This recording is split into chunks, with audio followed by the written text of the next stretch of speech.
எஸ்பியோட தலைமை அலுவலகம் எங்க இருக்கு? மும்பையில இருக்கு. டெல்லி உயர்ந்த உச்ச நீதிமன்றம் எங்க இருக்கு? டெல்லியில இருக்கு. என்னங்க காலையில நைட் புறப்பட்டா காலையில போயிடாது. ஆனா நடந்தே போனாலும் 4 நாள் டிஜிட்டல் இந்தியாங்கிறத தட்டி விட்டா மெயில் போயிடாதா? ஒரு நிமிஷத்துல போவாது. ஆமா. என்னங்க என்னங்க என்ன சொல்றான்? இந்தியா போய் இறக்கி இருக்கு. எங்க? தமிழ்நாட்டு விஞ்ஞானியை சாதிச்சிருக்காங்க. ஆமா.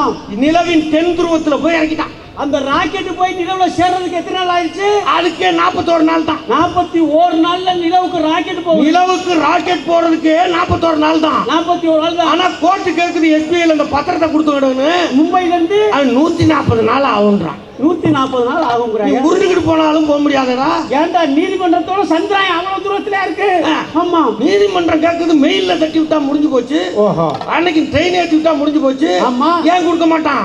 ஏன்னா பிஜேபி அவ்வளவு அடிச்சிருக்கான். அவ்வளவு கொள்ளை அடிச்சிருக்கான். அவ்வளவு அடிச்சிருக்கான். ஆமா ஆமா. கேட்டா பெரிய நியாயவான் மாதிரியே உருட்டுவாங்க. உருட்டுறது.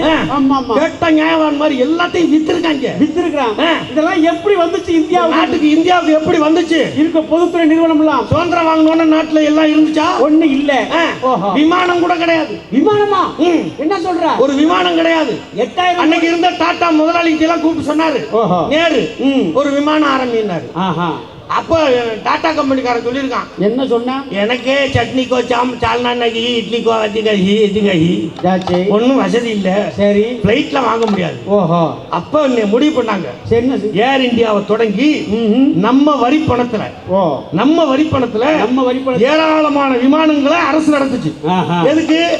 அரசு கிட்ட விமானம் இருந்தா என்ன பண்ணுவாங்க? உக்ரைன்ல போர் நடக்குது, நம்ம பிள்ளைய படிக்க போயிருக்கு, பாதுகாப்பா கூட்டிட்டு வரணும். அது நாட்டாம மாதிரி எட்ரா வண்டிய. ஆமா. நீதிடா. ஆமா. நேர்மடான வண்டியை கூட்டிட்டு போய் கூட்டிட்டு வரணும். சரி. விமானம் வேணும்ல.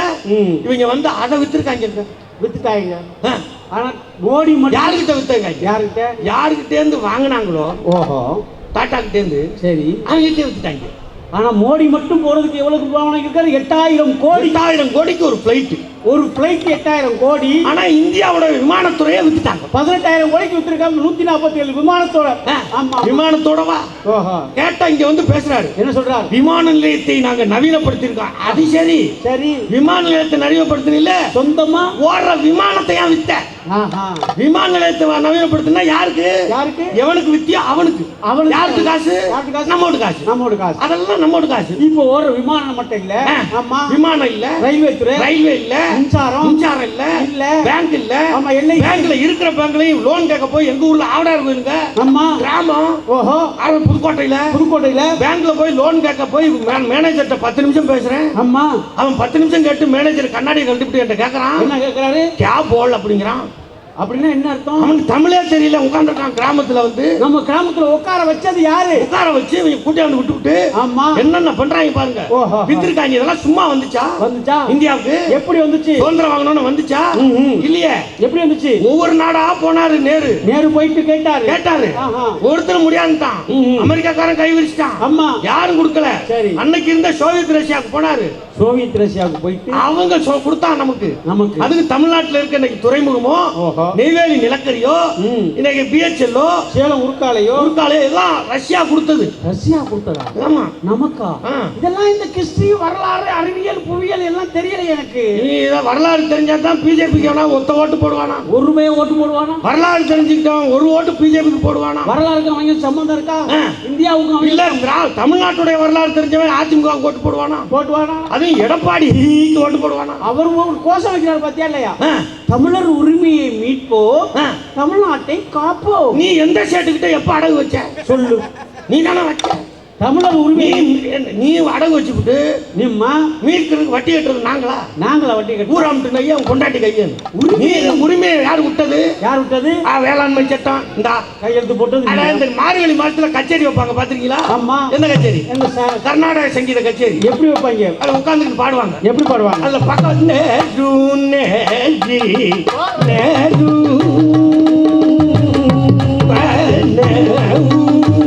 அவங்க என்ன அப்படிதான் எழுதிட்டு இருக்காங்க. யோசிச்சு பார்த்தா இசை எங்கேயோ போயிடுச்சு.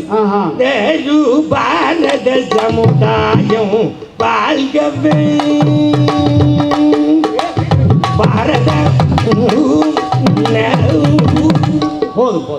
இப்படி காமிக்கிறியா அது என்னண்ணே? அது எதுக்கு உட்காந்துருக்க 13 பேரை என்றது? இந்த பக்கம் காமிச்சு இப்படி காமிக்கிறியா என்னண்ணே? அந்த சபா மேனேஜரை பார்த்து அட்வான்ஸ் போக மிச்ச காசு இந்த பக்கம் தட்டுறியா அது என்ன? 13 பேரையும் கிளப்புறது. இந்த பாடுற சமுதாயத்தை எப்படித்தான் பாடுறது? இப்படியா பாடுறது? எப்படி பாடுறது? மியூசிக் எங்க வந்தே மாதரம் பாட சொன்னா அம்மா டேய் பாடுறாங்க. எப்படி பாடுறா? ஸ்கூல்ல வந்தே மாதரம் சுஜலாம் சுபலாம் மலை. காந்தி செத்துட்டார். தப்பா சொல்லாதடா. ஏன் சொல்றதான்னு சொல்ற, சரியா சொல்லு. நல்லா நின்னு யோசி. நல்லா நின்னு கேக்குறவங்க யோசிச்சுங்க. அங்க நின்னு கேக்குறவங்க எல்லாருக்கும் சொல்றோம், நின்னு கேக்குறவங்களுக்கு தான். ஆமா. காந்தி சாகல. சாகலையா? அப்புறம் ஏன் செத்தாரு? இரு, காந்தி சாகல. நல்லா தெரிஞ்சுக்க, காந்தி செத்துட்டாருன்னு எங்கேயுமே சொல்லாதீங்க. சொல்லாதீங்க. அதான் வரலாறு. என்ன வரலாறு? காந்திய கொன்னுட்டாங்க. கொன்னுட்டாங்களா? யாரு கொன்னது? தெரிஞ்சா சொல்லுங்க. தெரியலன்னா நாதராம் கோட்சே கொன்னான். கோட்சே யாரு? யாரு? அவன் ஆர்எஸ்எஸ். ஆர்எஸ்எஸ் யாரு? ஆர்எஸ்எஸ் யாரு? இன்னைக்கு பிஜேபியோட தாய். ஆமா. இன்னைக்கு அவங்க நாட்டுக்கு தேச தந்தையே கொன்னவங்க. தேச தந்தையே கொன்னவங்க. நம்ம ஈஸியா காந்தி செத்துட்டாருல கொன்னுட்டாங்க. கொன்னது பிஜேபி குரூப் தான். ஓபனா டிக்ளேர் பண்ணுவோம். அவங்க போய் வந்து மாதரம் வரமா முடியாதுல்ல. இப்ப எப்படி பண்ண? எப்படி பண்ண? மியூசிக் வேறையா போயிடுச்சு. எப்படி போயிருக்கு? வந்தே மாதரம் வந்தே மாதரம் வந்தே மாதரம் தாய் மண்ணே வணக்கம். எல்கேஜி போய் டான்ஸ் வந்தே மாதரம். அப்புறம் அந்த கச்சேரியில பாடிக்கிட்டு இருப்பாங்கல்ல. விஷயத்துக்கு வா, எடப்பாடிக்கு வா. எடப்பாடிக்கு இவர் எங்க பக்கவாத்தி என்ன பண்ணுவாங்கன்னா, இந்த சைடுல வயலின் வச்சுக்கிட்டு பக்கவாத்தி வாசிப்பாங்க. பாடுறவர் பாடுவாரு. இந்த பக்கவாத்தியம் வாசிப்பாங்க. ஆமா. இந்த பாடணும்னு வாசிக்கிறது பக்கவாத்தியம். சிறந்த பக்கவாத்தியம் கிடையாது. அப்புறம் பாடும் போதே இவர் என்ன பாடுவார்னு நினைச்சு வாசிப்பான் பாருங்க. அதான் சிறந்த பக்கவாத்தியம். என்ன வாத்தியம்? அது மாதிரி மோடி அங்க பாடுவாரு. எப்படி? புதிய வேளாண்மை சட்டம். உடனே ஒரு கையெழுத்து. ஆமா. அப்புறம் என்ன சட்டம்? ஓஹோ, மின் மசோதா, நீட்டு. ஆமா. எல்லாத்துக்கும் வாய்ச்சு மத்திய மாநில அரசுக்கு வட மாநிலத்திற்கு அனுமதி கொடுத்ததானே. எல்லாத்துக்கும் வாய்ச்சு இல்ல. இவர் தான் உரிமையை அடகு வச்சவர் மீட்கிறாராம். அப்ப வயலின் வாசிக்கையில யோசிச்சிருக்கணும். ஆமா. இப்ப உங்க கட்சியை தூக்கி திங்க வந்துட்டாங்க. தின்னுடுவாங்க. அடகு வச்சுக்கிட்டு இருக்காங்க. அது மாதிரி எப்படி வந்துச்சு இது? இருக்கிற பொதுத்துறை நிறுவனங்கள். ஆமா. பொதுத்துறை வந்தவங்க இருக்கட்டும். எடப்பாடி எப்படி வந்தார்? அவர் சொன்னாங்க, எனக்கெல்லாம் பயங்கரமா அப்படியே எனக்கெல்லாம் புல்லரிச்சிருச்சு, கண்ணீர் வந்துருச்சு. அப்படியா? அவர் சொல்றாரு. என்ன சொல்றாரு? நான் எப்படி முதலமைச்சரானு தெரியுமா? முதலமைச்சர் ஆனிய எப்படி ஆனீங்க? அது உலகத்துக்கே தெரியுமே. இப்பதானே தெரிய வருது. பில்லு எக்கச்சக்கமா கட்டியிருப்பாங்க. திரும்ப பேசிக்கிருக்காரு. ஆமா. இப்ப அண்ணா எல்லாம் இருக்காங்க. ஆமா. நம்ம எம்எல்ஏ இருக்கிறாங்க. ஆமா. இப்ப நம்மள மாதிரி எம்எல்ஏ, திமுக இருக்க எம்எல்ஏ எல்லாம் நினைப்பாங்க, இப்படி ஒரு வாழ்க்கை அவங்க நமக்கு கிடைக்குமா? வேண்டியது இல்ல. அவங்க என்ன கேவலமான பொழப்பு. எதுக்கோ கட்டிட்டாங்க. எதுக்கோ பில்லு. ஆமா. அவங்க எப்படி வந்தாங்க? எப்படி கட்டாங்க? எப்படி உலகத்துக்கே தெரியுமே. ரொம்ப உலகத்துக்கே தெரியுமே. ரொம்ப கஷ்டம். எப்படி அப்படியே அங்க இது நிக்க வீராதி புலைசுல. ஆமா. ராஜாதி ராஜ. ஆமா. ராஜ மார்த்தாண்ட. ராஜ கம்பீர. ஆமா. ராஜ பராக்கிரம. எடப்பாடி பழனிசாமி முதலமைச்சராக பதவியேற்க வருகிறார். பராக் நோனே. எப்படி வரார்? பராக் நண்டூருது நரியூருது நண்டூருது நான் வளர்த்தே கால் வர போறீங்க தள்ளியா.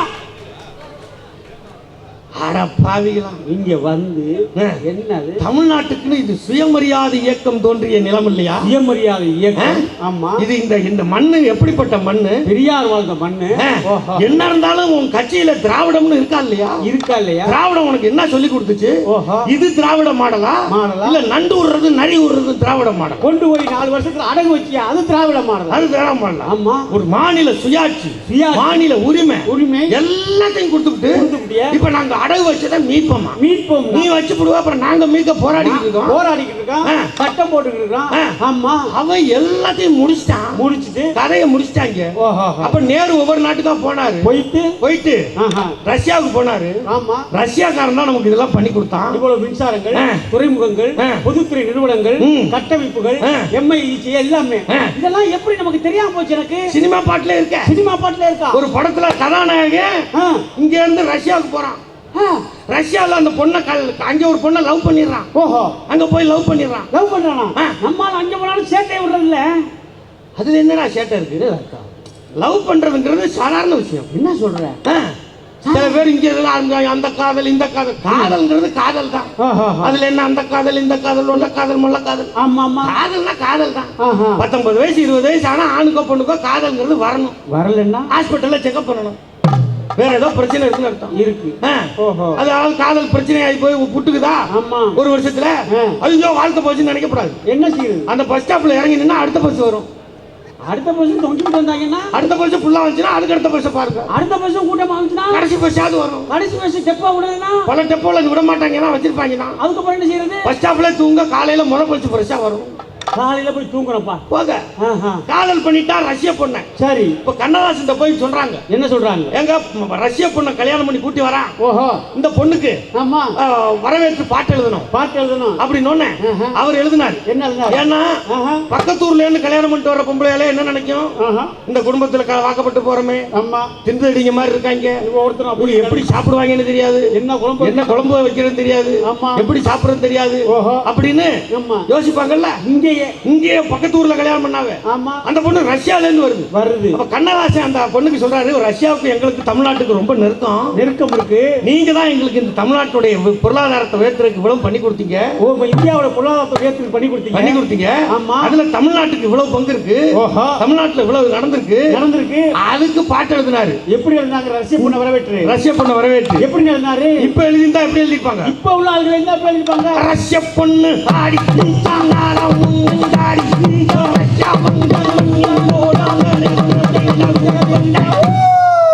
அன்னைக்கு எழுதினார் கண்ணதாசன். எப்படி எழுதினாரு? வரலாறு எழுதினார். எப்படி எழுதினார் வரலாற்றை? நீங்கள் எமக்களித்த நெய்வேலி பெருமை கண்டு நாங்கள் உமக்களித்த நன்றியே என்னை நானே உனக்களித்தேன் செல்வமே. நானே உனக்களித்தேன் செல்வமே. குற்றால மலையிலே குளித்து வந்த தமிழிலே வந்தாத பேரழகே நீ ஆடு என்றல் வந்தாடு மருவியிலே நீராடு. காவியத்தின் ஒரு மகனே ஓவியத்தின் திருமகனே சோவியத்தின் பெருமகனே நீ ஆடு. எங்கள் சொந்த தமிழ் மருமகனே நீராடு. எங்கள் சொந்த தமிழ் மருமகனே நீராடு. அப்படி வந்தது இந்தியாவுடைய வளர்ச்சி. 10 வருஷத்துல எல்லாத்தையும் கொடுத்து போக பிஎஸ்என்எல் மூடி கிடக்கு. ஆமா இல்ல உற்பத்தி இல்ல போச்சு. ரயில்வே தனியார் கொடுத்துட்டா எவ்வளவு பெரிய மாற்றத்தை பிஎஸ்என்எல் கொண்டு வந்தாங்க தெரியுமா? பிஎஸ்என்எல் கொண்டு வந்துச்சு கூட்டணி ஆட்சியில் இருக்கும்போது. ஆமா. அண்ணன் தயாநிதி மாறனோ அண்ணன் ஆராசாவோ அதெல்லாம் செஞ்சதுக்கு பொறுக்க முடியாம தான் அந்த கேஸ் இந்த கேஸ்னு தூக்கிட்டான். இப்ப பிஎஸ்என்எல் அவர் உடைச்சு போட்டு வந்தார் வழக்க. எவ்வளவு செஞ்சாங்க. இன்னைக்கு பிஎஸ்என்எல்ங்கிற ஒரு ஆபீஸே இல்ல. 4G கொடுக்க மாட்டேங்கிறான். 4G இல்ல தனியார் கொடுக்குறாங்க. எல்லாம் அம்பானி அதானி வச்சுக்க. கேட்டா என்ன சொல்றாரு? இந்தியா நீங்க தான் என் குடும்பம்ங்கிறாரு. எங்க வெளில வந்துச்சு ₹1 காசு கொடுத்தியா நீ? ₹1 கட்ட முடியல. சென்னை எவ்வளவு பாதிக்கப்பட்டுச்சு குடுத்தியா? செங்கல்பட்டு, காஞ்சிபுரம், சென்னை, ஆமா எவ்வளவு, தூத்துக்குடி, ஆமா கன்னியாகுமரி. அங்க போய் உனக்கு வெக்கமா இல்ல? அப்படி கேட்டுருவோம். அங்க உள்ளவங்க கேட்டா நான் கேட்கல, மக்கள் கேட்கறான். இங்க வந்து பேசி ஏதாவது ₹1 காசு கொடுத்தியா? நிவாரணம் கொடுத்தியா? கொடுக்கல. கேட்டா குடும்பம் யாரு குடும்பம்யா? யாரு குடும்பம் வாழுது? இப்போ நாட்டுல அம்பானி குடும்பமா அதானி குடும்பம் தான் வாழுது. அம்பானி குடும்பம் கல்யாணம் பண்றாங்க. ஆனா பாரியா சேவைகளை பாருங்க. இங்க பாதிக்கப்பட்டு வெள்ளத்துல பாதிக்கப்பட்டதுக்கு நிதி கிடையாதுன்ட்டான். அம்பானி கல்யாணம் குடும்பத்துக்கு கல்யாணம்னா விமான நிலையத்தை 10 நாள் இன்டர்நேஷனல் ஏர்போர்ட்டா மாத்துறாங்க. இன்டர்நேஷனல் ஏர்போர்ட்டா மாத்தினா சும்மா வந்து இறங்குறது இல்ல. வேற என்ன? அதுக்குரிய சிஸ்டமே வேற சிஸ்டம். ஏன்னா அங்க வந்து சாப்பு வைக்கணும். பலாயிரம் கோடி செலவு பண்ணணும். 1000 கோடி செலவு பண்ணி அங்க எல்லாத்தையும் மாத்தணும். 10 நாளைக்காக நிர்வாகத்தையே மாத்துறாங்க. ஓஹோ, எல்லாத்தையும் மாத்தணும். ஆமா, அந்த ஆளு இருக்கான அம்பானி. அந்த ஆளு எப்படிப்பட்ட ஆளு? வீட்டை கட்டி அம்மா அவன் ஒய்ஃபுக்கு 14வது மாடியில நீச்சல் குளமா. நீச்சல் குளம் 27வது மாடியில 27வது மாடியில பிளைட் இறங்குமா. பிளைட் இறங்குமா. ஓஹோ, அப்படி இருக்கிறான். அப்படி வாழ்றாங்க. அப்ப 4 குடும்பம் தான் உன் குடும்பம். இங்க உள்ளவளுக்கு நீங்க சம்பந்தம் கிடையாது. ஆமா ஆமா, அவன் இருக்கிற வாழ்க்கை அவனுக்கு அள்ளி கொடுக்குற. ஏழை எளிய மக்கள் கஷ்டப்படுறாங்க. ஓஹோ, ஆமா, இங்க குடு நிதிய குடு எங்க காசை குடு. கல்வியை குடுனா எங்க காசை குடு.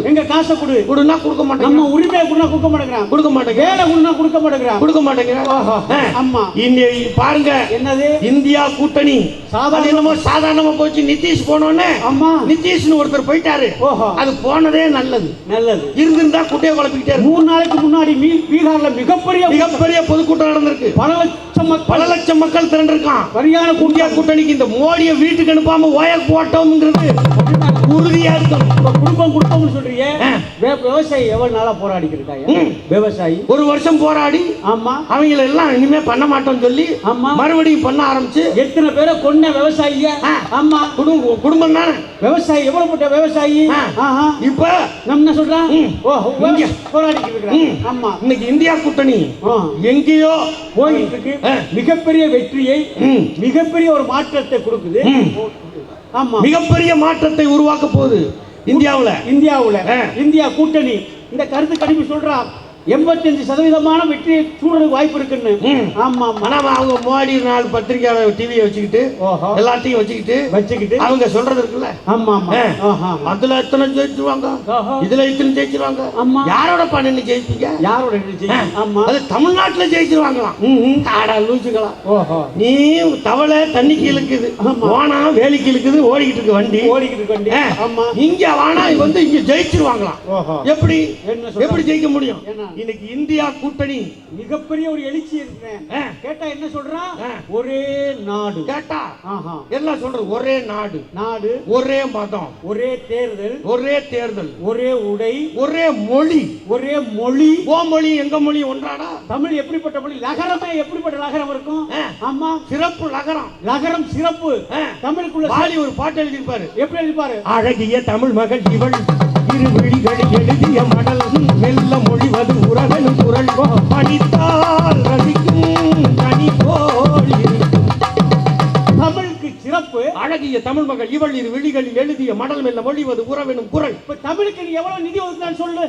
ஆமா, தமிழ் வளர்ச்சிக்கு. சமஸ்கிருதத்துக்கு ஒதுக்குறிய. ஆமா, 10,000 கோடி ஒதுக்குறீங்க. 3 பேர் தவளை பாசைக்கு மழை காலத்துல கத்தும் பாருங்க. ஆமா, மணி அடிக்கிற பாசைக்கு அனுப்புறிய. அதுக்கு கொடுக்கிற 10,000 கோடி. ஆனா தமிழ் மொழி வெறும் 26 கோடி. ஆமா, 26 கோடி. ஆதிச்சநல்லூர்ல ஒரு நெல் எடுத்திருக்காங்க. ஆமா, 2400 வருஷமா அந்த நெல்லு ஆதிச்சநல்லூர்ல 2400 வருஷமா ஒரு நெல்லோட இன்னும் கண்டுபிடிச்சா அமெரிக்காவுக்கு அனுப்பி பார்த்தா அந்த வருஷத்தை சொல்றான் 2400 வருஷம்னு. அதை விட முக்கியம் சொல்றான். என்ன சொன்னாச்சு? அந்த நெல்லு இப்பவும் முளைக்கிற தன்மையோட இருக்கான். இருக்கு. அப்ப எப்படி வாழ்ந்திருக்கான்? ஒரு நெல்லுக்கு எங்க மொழியும் மொழியும் ஒன்னாடா. ஆமா, தமிழ் ஒரே நாடு, ஒரே மொழி, ஒரே உணவு, ஒரே உடைங்கிற, ஒரே கல்வி, ஒரே தேர்தல், ஒரே நாடு. எப்படி பல ஒரே பல. ஆனா வந்து இங்க சொல்றாரு 3 நாளைக்கு முன்னாடி நேத்து பேசினாப்ல இங்க. ஆமா, நல்ல இருக்கிறதுல அருமையா ஒண்ணு பண்ணிருக்காங்க பாரு. ஆமா, இப்படித்தான் இருக்கணும் பிரச்சாரம். எப்படி மோடி அண்ணாச்சி 15 லட்சம் என்னாச்சு? 1. மோடி அண்ணாச்சி டிஎஸ்எல் விலை குறைச்சாச்சா? ஆமா. மோடி அண்ணாச்சி கரும்பு பணம் மீட்டாச்சா?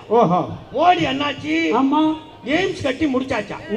எய்ம்ஸுக்கு பாருங்க என்னது, போன தேர்தல்ல ஒரு செங்கல்ல நட்டாங்க. ஒரு செங்கல்ல இப்ப என்ன பண்ணிருக்காங்க தெரியுமா? என்னது? ஏடா இன்னும் வரல. பக்கத்துல ஒரு குழிய வெட்டிருக்காங்க. அவங்க போய் படுத்துக்கிறாங்க. அண்ணாமலை ஆட்டுக்குட்டி போய் படுக்கட்டும். அதுல போய் அங்க ஒரு குழிய வெட்டிட்டாங்க. எய்ம்ஸ் வரல. என்னாச்சு? அம்மா என்னாச்சு? ஓஹோ. மோடி என்னாச்சு? 2 கோடி வேலைகள் என்னாச்சு? என்னாச்சு? மோடி என்னாச்சு? விவசாய வருமானம் இரட்டிப்பாச்சா? என்னாச்சு? மோடி என்னாச்சு? மீனவர்களுக்கு பாதுகாப்பு தந்தாச்சா? மோடி என்னாச்சு? இந்தியா வல்லரசு ஆயாச்சா? மோடி என்னாச்சு? நாட்டோட கடன் 150 லட்சம் கோடியை கட்டியாச்சா? அரும்போ அதெல்லாம் கடலை. அப்புறம் வேலை கொடுத்தாச்சா? கொடுக்கன்னு கேட்டா சரி சொன்னாங்க பாருங்க. ஆமா என்னது? என்ன சொன்னாங்க? அதான் இந்த 10 வருஷத்துல மோடி ஆட்சி செஞ்சிருக்கிறது என்ன தெரியுமா? என்ன செஞ்சிருக்கு? அதுக்கு தான் மேடையில கொடுத்தாங்க. ஆமா ஆமா வாடே. ஆமா ஆமா வடை வடை வடை தான். மோடி சர்க்காரு, நரேந்திர மோடி சர்க்காரு, சொர்க்கம் வரும் முன்னு வாயால் வடைய சுட்டாரு. மோடி சுட்ட வடை. மோடி சர்க்காரு, நரேந்திர மோடி சர்க்காரு, சொர்க்கம் வரும் முன்னு வாயால் வடைய சுட்டாரு. மோடி சுட்ட வடை. மோடி சுட்ட வடை. மோடி சுட்ட வடை. 10 ஆண்டு காலம் மோடி சுட்ட வடை. மோடி எண்ணெய் இல்ல, சட்டி இல்ல, வாயாலே சுட்ட வடை. 10 ஆண்டு காலம் மத்திய அரசாக இருந்த மோடி இந்தியாவில் சுட்ட வடை இதோ தமிழ்நாட்டில். மோடி சுட்ட வடை. எல்லாம் சொல்லுங்க, மோடி சுட்ட வடை. எண்ணெய் இல்லை, கடாய் இல்லை, மோடி சுட்ட வடை. வாயாலே சுட்ட வடை, மோடி சுட்ட வடை. இதுக்கும் ஜிஎஸ்டி உண்டு என்பதை தெரிவித்துக் கொள்கிறோம். ஆமா, இதுக்கும் ஜிஎஸ்டி உண்டு. வாங்கினதுக்கு ஜிஎஸ்டி கட்டி தான் வாங்கியிருக்கு. இந்த வடையெல்லாம் என்ன வச்சு சுட்டது தான். அந்த வடையை கண்ணாலே பார்க்க முடியாது. அப்படி ஒரு பிரபலமான வடை. ஆமா, அப்படி ஒரு பிரபலமான வடை.